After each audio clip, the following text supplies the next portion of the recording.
جی السلام علیکم ورحمۃ اللہ وبرکاتہ. بہت شکریہ ڈاکٹر اکرم آپ کا اور آپ کی ٹیم کا کہ آپ لوگوں نے ویبینار شروع کیا ہوا ہے، اور ہمارے لیے بہت آسانی اور بہت اچھا ہمیں لگ رہا ہوتا ہے اس قسم کی چیزوں کے اوپر کہ ہم چھوٹے چھوٹے ٹاپکس کے اوپر بات کر سکتے ہیں. بس آج کل نماز کا تھوڑا سا آگے پیچھے ایسا ہوتا ہے ٹائم نماز کا، تو ہم ان چیزوں کو اپنے آپ کو تھوڑا سا چینج کرنا پڑتا ہے. اب نماز 8:30 ہے تو میں نے کہا چلیں آج یہ جلدی کر لیتے ہیں، ٹائم تھوڑا سا مختصر ہی ہے. بہرحال میرا نام محمد عبدالسمیع ہے، ہربل ڈاکٹر محمد عبدالسمیع. میں BAMS ہمدرد یونیورسٹی، MPhil ہمدرد یونیورسٹی اور PhD فیلو PhD اسکالر ہمدرد یونیورسٹی. ہم لوگ پچھلے دنوں بات کر رہے تھے نظام ہضم کے بارے میں، نظام ہضم کی اور اس کے طرز زندگی کے بارے میں، کہ اگر ہم اپنے جو ہم وہ کرتے ہیں کہ جو ہم طرز زندگی میں کیا تبدیلیاں لائیں کہ ہمیں ایسڈ ریفلکس کو کم کرنے میں مدد ملے گی. تو جیسے میں پہلے بھی ہمیشہ کہتا رہا ہوں کہ ہر وہ چیز جو ہم اپنے آپ کو وہ کر رہے ہوتے ہیں، کہ جو بھی بیماری ہمیں ہوتی ہے اس کے لیے ہمیں چند چیزیں جو ہیں وہ رکھنی ہے، چاہے وہ ہمارا بلڈ پریشر ہو، چاہے وہ ہماری شوگر ہو، چاہے ہماری انفرٹیلٹی کا مسئلہ ہو، چاہے ہماری جو ہے کیا کہتے ہیں کہ لیور کا کوئی پرابلم ہو، جیسے فیٹی لیور ہو، کچھ ہو.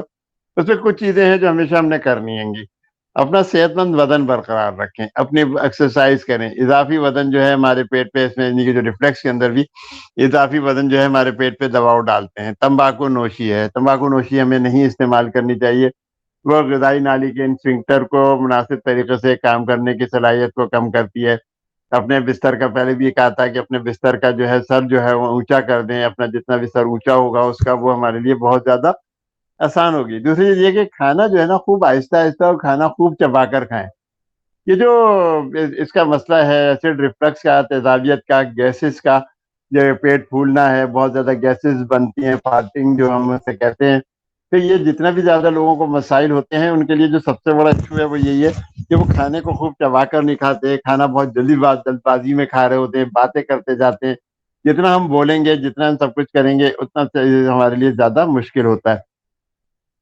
اگر ہم کھانے کو آہستہ آہستہ کھائیں، خوب چبا کر کھائیں، ہر لقمہ یا نوالا جو ہے وہ کھانے کے بعد اپنے چمچے اور کانٹے کو پلیٹ میں رکھ دیں، یا ہم تھوڑا سا سیدھے ہو کے بیٹھ جائیں، اور جب اپنا لقمے کو نگل لیں تو پھر اپنا دوبارہ چمچہ ہے، کانٹا ہے، یا ویسے ہاتھ سے اگر ہم نوالے بنا کے کھا رہے ہیں تو ہاتھ سے تو ہمیں اپنے نوالے بنائیں.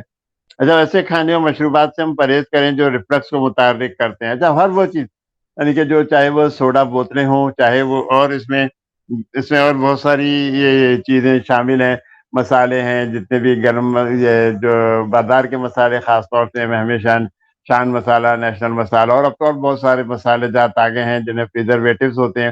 یہ ویسے بھی ہمارے جگر کے لیے، معدے کے لیے، آنتوں کے لیے نقصان دہ ہیں. تو جب یہ ہمارے لیے اس کے لیے نقصان دہ ہیں تو یہ ہمیں ایسڈ ریفلکس بھی بنا سکتے ہیں، ہمیں گیسز وغیرہ بھی بہت زیادہ بنے گی، ہمیں تیزابیت بہت زیادہ ہوگی. تو ہمیں چاہیے کہ ہم ایسی چیزیں کم استعمال کریں، ہم تھوڑا سا اپنی زندگی کو سادگی کی طرف لے کے آ جائیں. جتنی ہم سادہ غذا استعمال کریں گے اتنا ہمارے لیے اچھا ہے. تو ہمارے یہاں بھی کچھ لوگوں کا ایک مزاج ہوتا ہے کہ کچھ ہوتا ہے زندہ رہنے کے لیے کھاتے ہیں، اور کچھ لوگ صرف کھانے کے لیے زندہ ہیں. ابھی ایک صاحب نے بتایا کہ ان کی وائف ہے، ان کی عمر تقریباً 50 سے اوپر ہی ہے، کیونکہ ان کے اپنے بیٹے کی عمر بھی 30 سال تو ہے. تو اب وہ خاتون جو ہے 110 کلو کے زیادہ ہیں. کہنا کہ میں ان کے جوڑوں میں درد ہے، گھٹنوں میں درد ہے. اب جب جوڑوں میں درد ہوگا، جوڑوں پہ اتنا زیادہ دباؤ پڑے گا تو بس. لیکن ان کا جملہ جو مزیدار تھا وہ کہا کہ بھائی میری وائف تو صرف زندہ وہ کھانے کے لیے زندہ ہے، بس. اسے کہتی کچھ جوڑ بھی لیا ہو، سب کچھ ہے. میں نے کہا کیا مشکل ہو جائے گی اگر آپ تھوڑی سی آسان کر لیں، زندگی کو آپ کی بہت اچھی ہو جائے گی، لائف اسٹائل اچھا کر لیں تو زندگی ایک آرام دہ پرسکون ہو جاتی ہے. لیکن لوگ ہم چیزیں مانتے بھی نہیں ہیں. تو اسی لیے ہم لوگ باربیکیو، سوڈے والے سوڈا ڈرنکس ہوتی ہیں، کیفین ہے، چکنائی والی غذائیں، مطلب یہ کہ نہاری یا پائے. ابھی کل کا کیس ہے کہ ہمارے یہاں ایک لڑکا کام کرتا ہے، وہ ان کے ماموں کی طبیعت خراب تھی، وہ خون کی الٹیاں ہو رہی ہیں اور یہ سب کچھ ہے. میں نے کہا بھائی کیا ہو گیا؟ کہ ان کا جگر خراب ہے. ان کا جگر خراب ہے تو بھائی مطلب کیا علاج کیا؟ ان کے علاج، وہ تو نہاری کو پیتے ہیں، لوگ نہاری کھاتے ہیں، وہ نہاریاں پیتے ہیں، بازار کی نہاری. تو آپ سوچیں کہ یہ ہماری مینٹلٹی ہے، ہمارا نظام، ہمارا نظام ہضم کیسے اتنا اچھا کام کر سکتا ہے کہ اگر آپ اس کو پینا شروع کر دیں نہاری کو، حالانکہ 30-40 سال کی عمر تک تو چیزیں چل جاتی ہیں، نہیں چلتی ہیں. اچھا، اس کے علاوہ ہمارے جو خاص طور پر جو ایسیڈیٹی کے حوالے سے اصل تو بات ہے، لیکن میں ادھر ادھر تھوڑا سا نکل جاتا ہوں. تو کمر کے